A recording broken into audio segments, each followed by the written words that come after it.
Nunca imaginé que descubriría la traición de mi marido de la peor forma posible. Había desaparecido de casa llevándose las joyas valiosas que mi tío me dejó como herencia. Meses después, un conocido comentó que lo había visto en un restaurante nuevo en el centro. Cuando llegué allí, la verdad me golpeó como un puñetazo en el estómago. Mi marido había usado mis joyas para abrir aquel restaurante elegante a nombre de su amante. Siempre fui una mujer que prefería quedarse entre bastidores de la vida. Mientras otras mujeres de Sevilla se lucían en las fiestas de la ciudad, yo encontraba mi alegría en los pequeños gestos de cuidado. Y así pasé los últimos años de mi vida al lado del tío Ramón. Ramón era hermano de mi madre, un hombre que nunca se casó, nunca tuvo hijos. La vida lo había dejado solo en una casa demasiado grande para una sola persona. Cuando su salud empezó a deteriorarse, no dudé ni por un segundo. Cambié mi rutina, reorganicé mis días, y pasé a visitarlo religiosamente. 3 veces por semana cruzaba Sevilla en autobús, llevando sopas caseras, medicinas organizadas en frascos pequeños, y sobre todo mi compañía. Ramón tenía historias fascinantes de cuando trabajó como joyero en su juventud, antes de la Guerra Civil.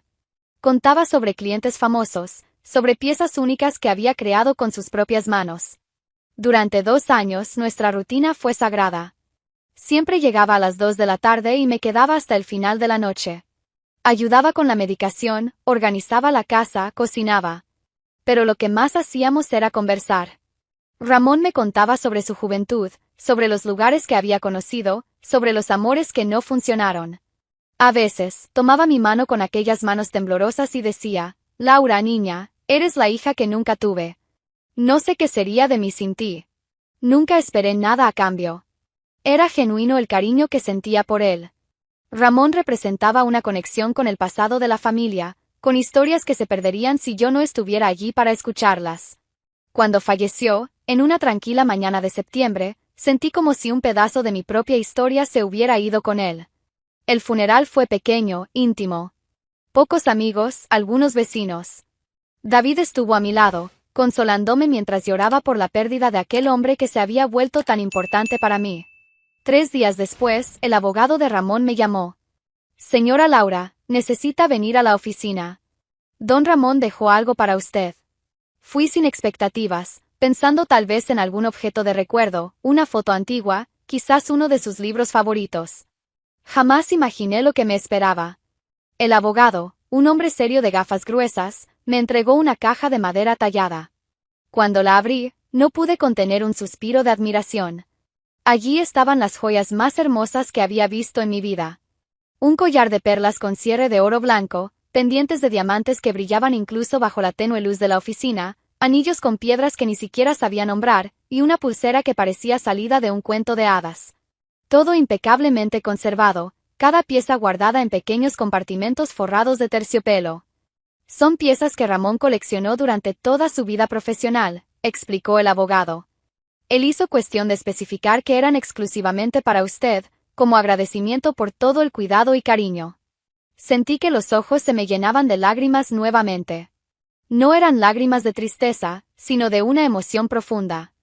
Ramón me había dejado algo mucho más valioso que piedras preciosas, me había dejado el reconocimiento de que nuestra relación significó tanto para él como significó para mí. Esa noche llegué a casa todavía emocionada. David estaba viendo televisión en la sala, como siempre hacía después del trabajo en el taller mecánico.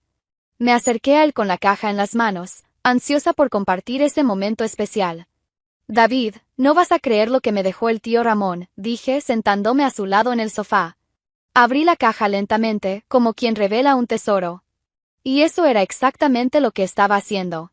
La reacción de David fue inmediata, pero no de la forma que yo esperaba. Cuando David vio las joyas, algo cambió en sus ojos. No era admiración ni sorpresa por el gesto cariñoso del tío Ramón. Era otra cosa.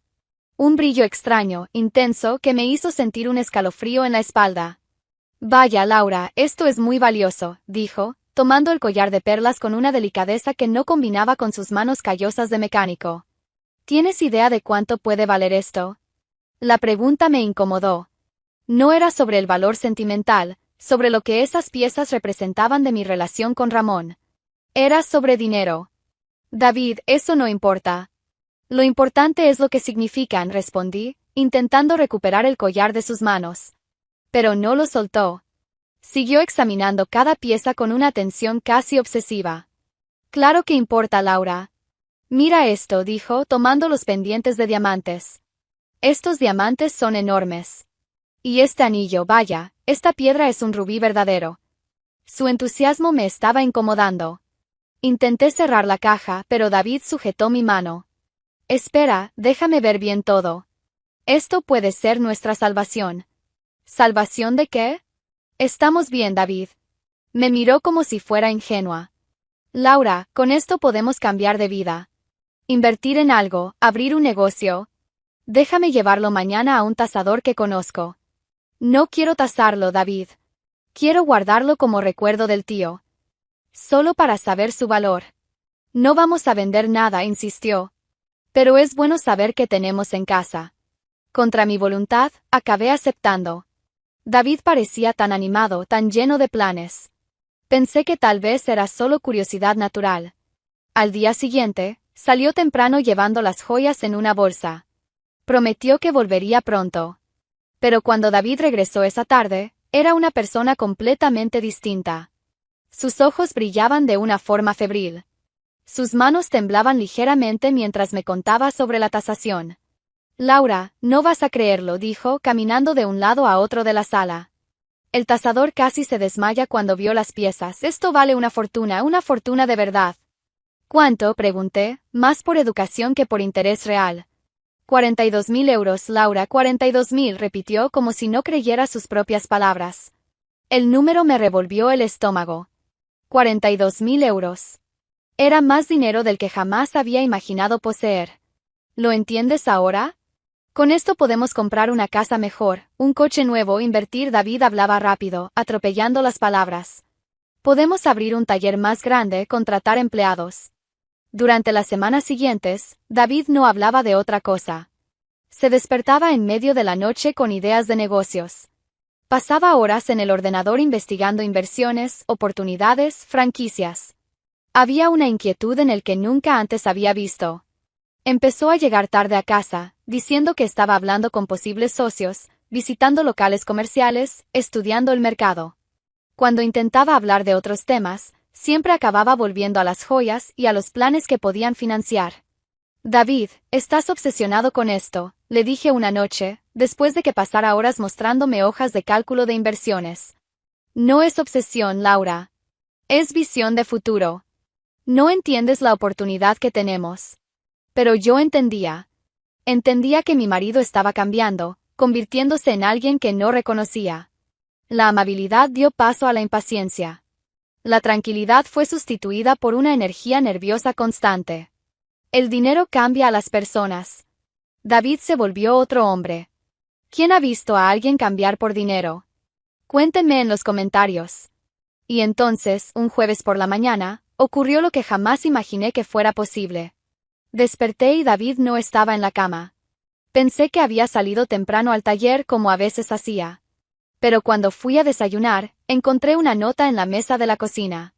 Tuve que viajar. Vuelvo en unos días. Solo eso. Sin explicación, sin teléfono, sin dirección. Corrí al dormitorio y abrí el cajón donde guardábamos las joyas. Estaba vacío. David había desaparecido. Y se había llevado todo. Durante 3 días, llamé a su celular sin parar. El número estaba fuera de servicio. Fui al taller donde trabajaba, pero el jefe me dijo que David había renunciado la semana anterior sin dar ninguna explicación. Revisé toda la casa buscando pistas, pero David se había llevado su ropa, sus documentos, todo. Como si nunca hubiera vivido allí. En los días que siguieron, viví una pesadilla de incredulidad. Me repetía a mí misma, entre lágrimas y desesperación. No puede ser, él no me haría esto, no es posible. Pero sí era posible. Y lo había hecho. Mi marido me había robado y desaparecido como un ladrón cualquiera. Y no dejó nada atrás, salvo mi humillación y el vacío de una casa que ahora parecía un mausoleo de mi propia ingenuidad. Pasaron los meses, arrastrados, pesados como el plomo. Intentaba reconstruir los pedazos de mi vida, pero era como armar un rompecabezas con la mitad de las piezas perdidas. David se había llevado mucho más que las joyas, Se había llevado mi capacidad de confiar, mi autoestima, mi paz. Algunas mañanas eran peores que otras. Me despertaba esperando oír el sonido de él en el baño, el olor del café que siempre preparaba. Pero la casa seguía silenciosa, vacía, resonando con mi propia soledad. Intentaba mantener la rutina. Salía a comprar pan, a pagar cuentas, para no volverme loca encerrada. Pero cada calle de Sevilla me traía recuerdos. Allí habíamos caminado de la mano, allá nos habíamos detenido a tomar cerveza una tarde de domingo. Y fue en una de esas caminatas sin rumbo cuando todo cambió. Volvía del mercado cuando me crucé con Paco, un vecino que vivía 2 calles más abajo. Conocía a David de vista, sabía que estábamos casados. Hola Laura, ¿cómo estás? ¿Y David? La pregunta me tomó por sorpresa. No sabía qué responder. Aún no le había contado a nadie sobre su desaparición. Era demasiado humillante admitir que mi propio marido me había robado. Está bien, balbuceé intentando parecer natural. Qué bien, dijo Paco sonriendo. De hecho, pensé que se habían separado o algo así. Lo vi el otro día en un restaurante nuevo en el centro, El Sabor de Luna. Estaba sirviendo vino, todo elegante. Pensé que había conseguido un trabajo nuevo. El estómago se me cayó. Las bolsas de la compra casi se me resbalaron de las manos. Restaurante, logré murmurar. Sí, ese que abrieron hace un par de meses en la calle de la Sierpe. Muy chic, caro. Me sorprendió ver a David allí, ya sabes cómo él siempre fue más sencillo. Paco siguió hablando, pero ya no escuchaba nada. Mi mente giraba, procesando la información. David estaba en Sevilla.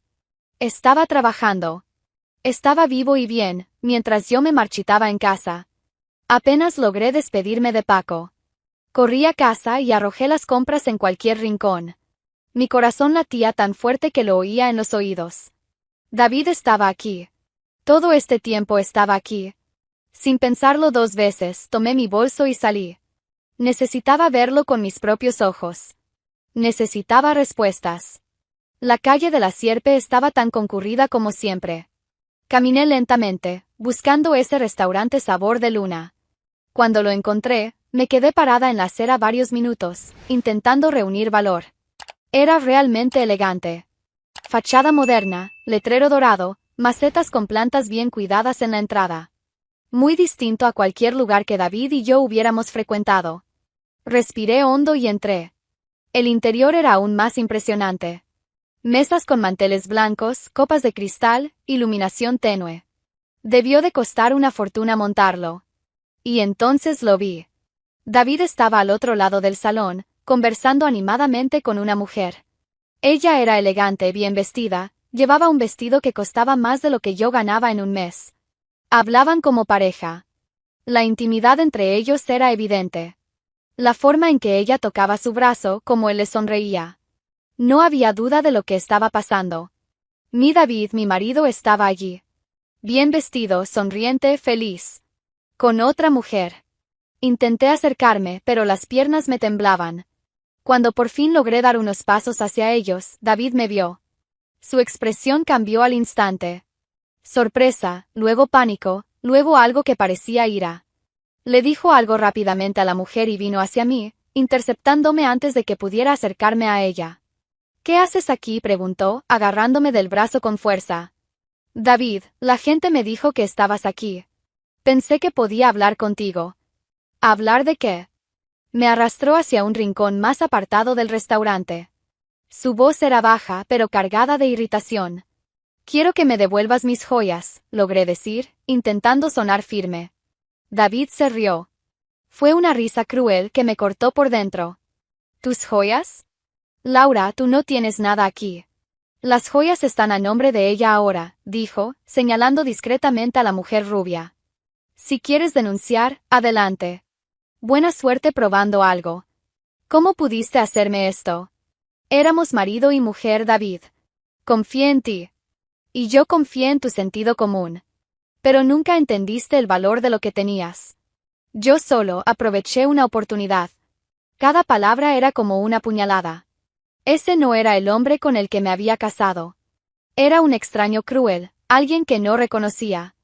Ahora te sugiero que te vayas antes de que llame a seguridad, dijo ya empujándome hacia la puerta. No tienes nada que hacer aquí. La humillación fue completa cuando me acompañó hasta la puerta y prácticamente me arrojó a la calle, frente a todos los clientes que observaban la escena con curiosidad y vergüenza ajena. Caminé por las calles de Sevilla con los ojos llenos de lágrimas, las piernas temblorosas, el orgullo completamente destrozado. David no solo me había robado, me había humillado públicamente, me había tratado como a una intrusa cualquiera.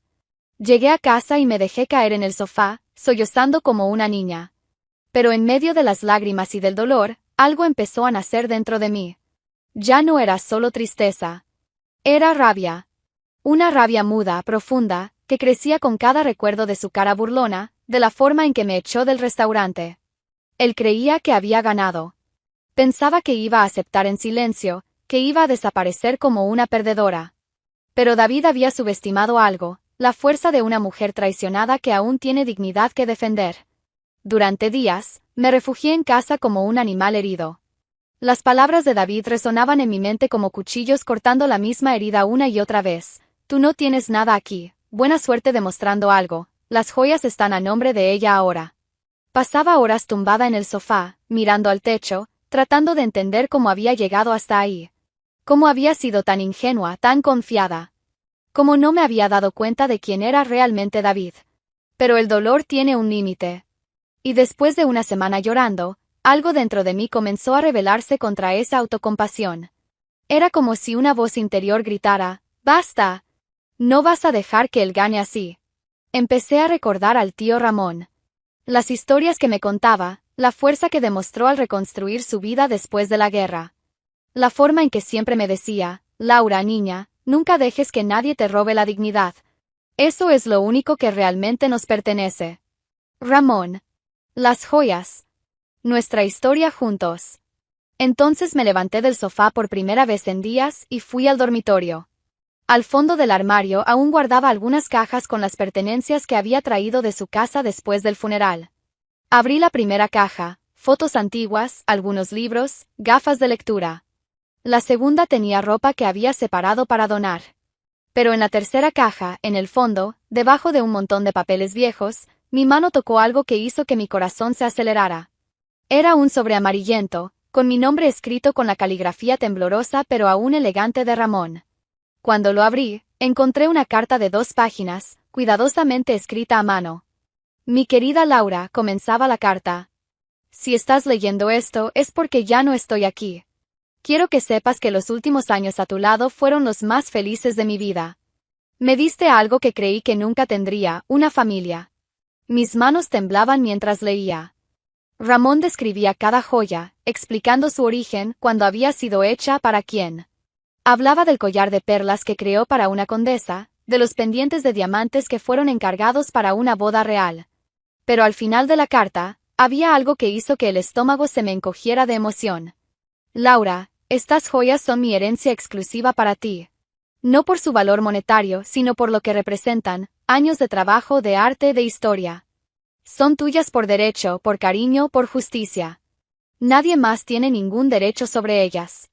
Guarda esta carta como prueba de mi amor y mi gratitud. Y ahí estaba, la firma de Ramón con reconocimiento notarial. Apreté la carta contra el pecho y lloré. Pero esta vez no eran lágrimas de dolor. Eran lágrimas de alivio, de esperanza, de fuerza renovada. Ramón había pensado en todo. Había dejado la prueba de que esas joyas eran legítimamente mías. David pudo haberme robado, pero no podía borrar la verdad. Al día siguiente, llamé al abogado de la familia, el doctor Martínez. Lo conocía desde niña, había manejado los asuntos legales de mis padres durante años. Era un hombre serio, respetado, alguien en quien podía confiar. Laura, qué sorpresa. ¿Cómo estás? Lamento mucho la pérdida de tu tío. Doctor Martínez, necesito su ayuda. Es urgente. Concerté una cita para esa misma tarde. Cuando llegué a su oficina, llevaba la carta de Ramón en una carpeta, protegida como si fuera el documento más valioso del mundo. El doctor Martínez leyó la carta 2 veces, examinando cuidadosamente la firma y el reconocimiento notarial. Laura, esto es un documento legalmente válido. Tu tío fue muy inteligente al reconocer la firma en notaría.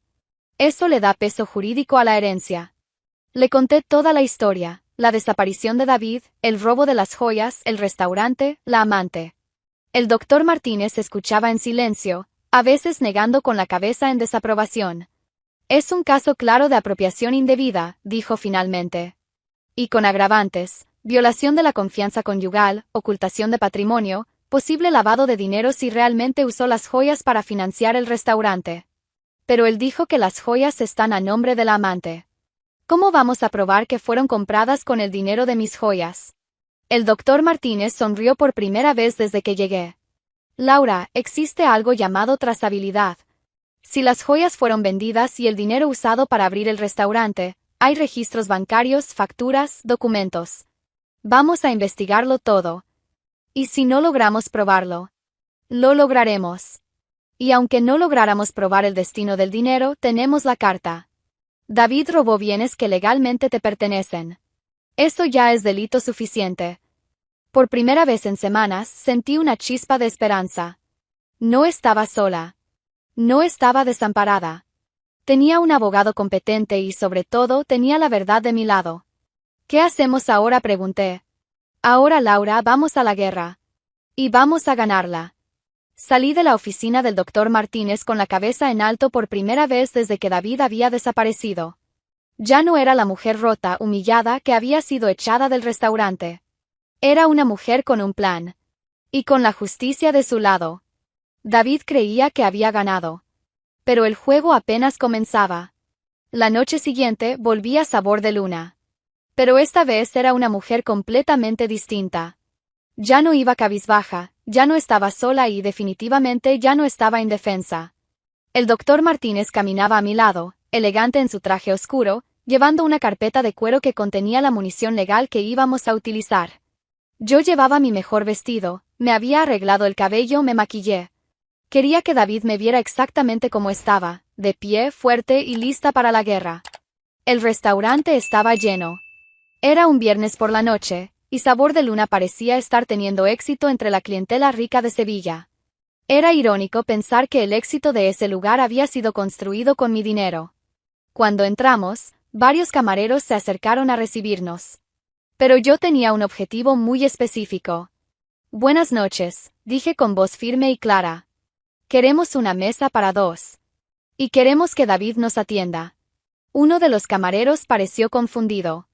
David, señorita. El socio. El que robó 42.000 euros para abrir este lugar. Desde el otro lado del salón, pude ver a David conversando con su amante cerca del bar. Aún no me había notado, pero eso estaba a punto de cambiar. Está bien, voy a llamarlo, dijo el camarero, visiblemente incómodo con la situación. Elegimos una mesa justo en el centro del restaurante, donde todos pudieran vernos y oírnos. Era exactamente lo que yo quería. Cuando David se acercó, su expresión cambió por completo al reconocerme. La sonrisa forzada que había mostrado al saludar a los clientes desapareció al instante. Laura, ¿qué haces aquí otra vez?, preguntó intentando mantener la voz baja. Cenando, respondí con una tranquilidad que no sabía que tenía. Este es un restaurante, ¿no?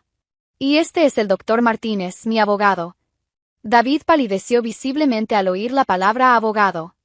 ¿Nos podrían traer el menú, por favor?, continué como si estuviéramos en una situación totalmente normal. Y 2 copas de su mejor vino tinto. De ese que compraron con mi dinero. David se quedó parado unos segundos, claramente sin saber cómo reaccionar. El restaurante estaba lleno, otros clientes ya comenzaban a mirar en nuestra dirección. No tenía otra opción que obedecer. Claro, murmuró, haciendo una señal al camarero para que trajera los menús.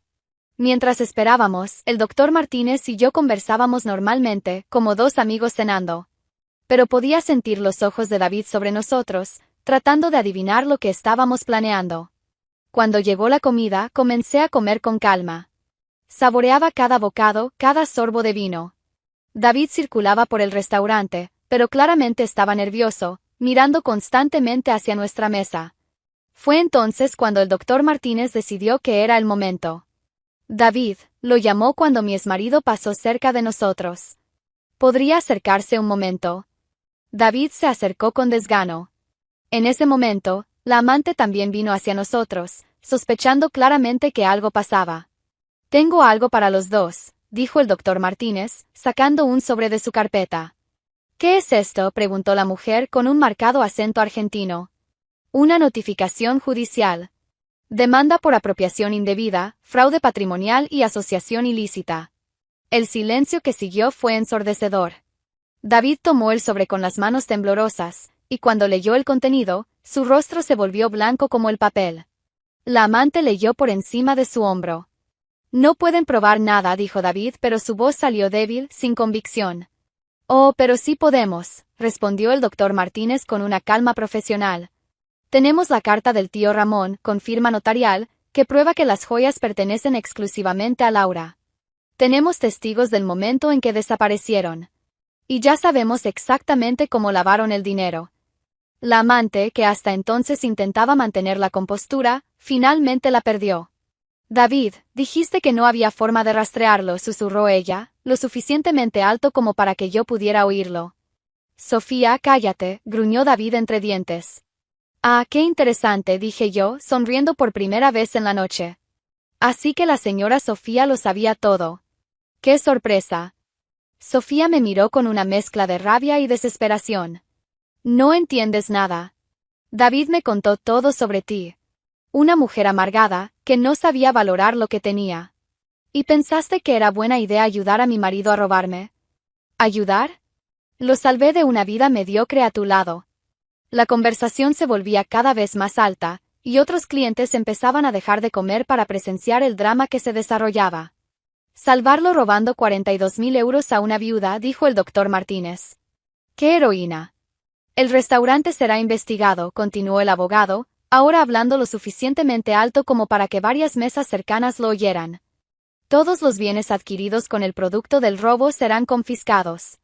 Y ustedes dos responderán penalmente por cada euro robado. David intentó una última jugada desesperada. Laura, podemos hablar. Tal vez llegar a un acuerdo. Un acuerdo, reí, genuinamente divertida. David, me humillaste, me robaste y me echaste de aquí como si fuera una mendiga. ¿Y ahora quieres un acuerdo? Levanté mi copa de vino como si fuera a brindar. Quiero proponer un brindis, dije en voz alta, para que todo el restaurante escuchara. Por los 42.000 euros que financiaron este hermoso establecimiento. Dinero que mi querido exmarido robó de mi herencia para impresionar a su noviecita. Todo el restaurante estaba ahora pendiente. Algunas personas ya tenían sus teléfonos en la mano, grabando la escena. Y otro brindis, continué, por la justicia, que mañana por la mañana tocará su puerta con una orden de incautación. Sofía estaba visiblemente desesperada. David, dijiste que ella nunca descubriría nada. Lo prometiste. Sofía, por el amor de Dios, deja de hablar.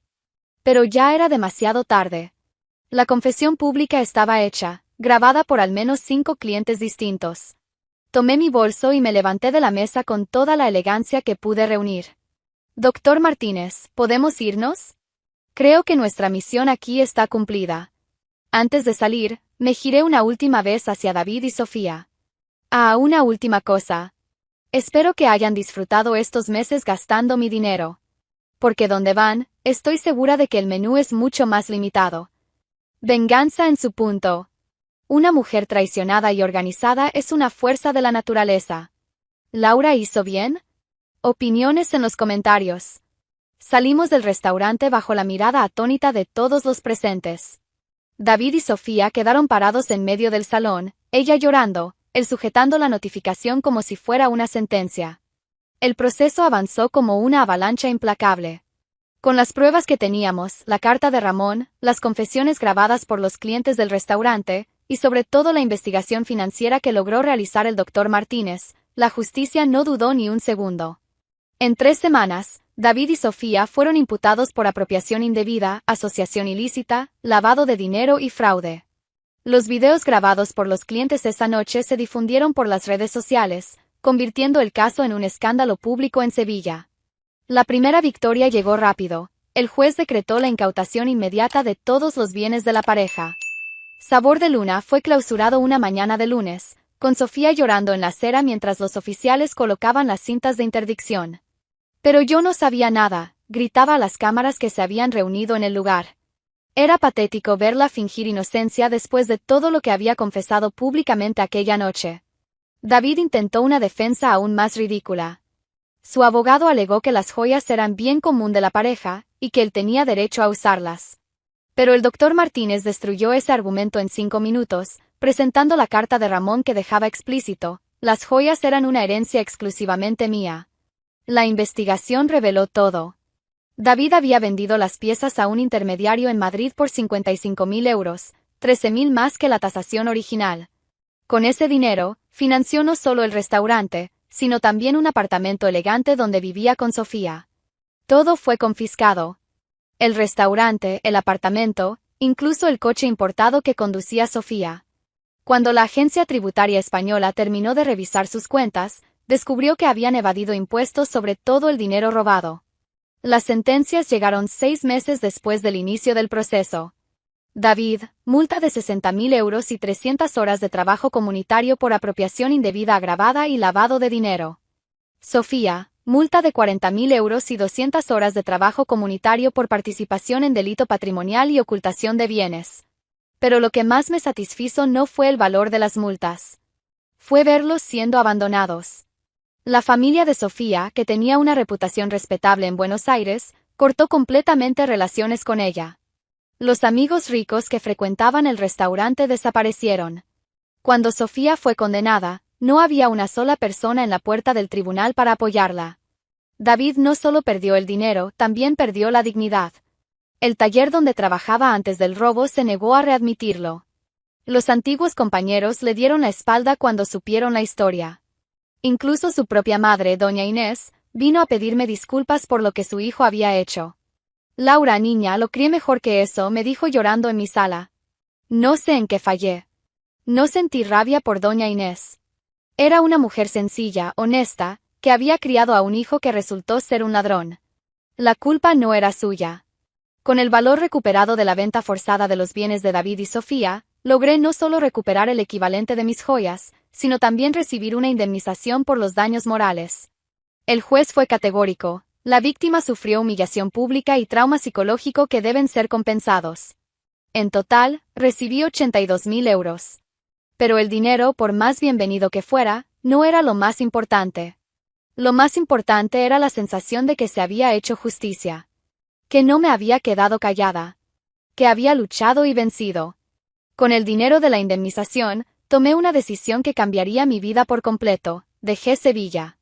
Ya no podía caminar por las calles de la ciudad sin recordar a David, el restaurante, toda la humillación. Cada esquina traía un mal recuerdo. Necesitaba un nuevo comienzo. Elegí Valencia. Una ciudad lo suficientemente grande como para permitirme anonimato, pero no tan grande como para hacerme sentir perdida. Compré un apartamento pequeño pero acogedor cerca de la playa, donde podía escuchar el mar cada mañana. Abrí una pequeña tienda de antigüedades en el centro histórico de la ciudad. No lo hice por necesidad económica, el dinero de la indemnización me daba seguridad por muchos años. Lo hice porque necesitaba un propósito, algo que me hiciera levantarme cada mañana con ganas. La tienda se convirtió en mi refugio. Restauraba muebles antiguos, negociaba con coleccionistas, conversaba con turistas curiosos sobre la historia de las piezas. Era un trabajo que me daba paz, que me conectaba con cosas duraderas, verdaderas. A veces, los clientes me preguntaban si estaba casada, si tenía familia. Yo siempre respondía con una sonrisa: soy una mujer libre. Y eso era exactamente lo que era. Libre de mentiras, libre de traición, libre de cualquier cosa que no fuera verdadera en mi vida. Hoy, cuando camino por la playa de Valencia al atardecer, o cuando abro mi tienda por la mañana, o cuando restauro una pieza antigua devolviéndole su belleza original, pienso en el tío Ramón. Él me dejó mucho más que joyas. Me dejó la lección de que nuestra dignidad es lo único que realmente nos pertenece. Y que, cuando alguien intenta robarnos esa dignidad, no solo tenemos el derecho, sino el deber de luchar por ella. David creyó que había ganado cuando me robó y me humilló. Pero al final la que ganó fui yo. Gané mi libertad, mi paz y sobre todo, gané la certeza de que jamás permitiría que alguien me volviera a menospreciar. Y eso, ningún ladrón puede robar.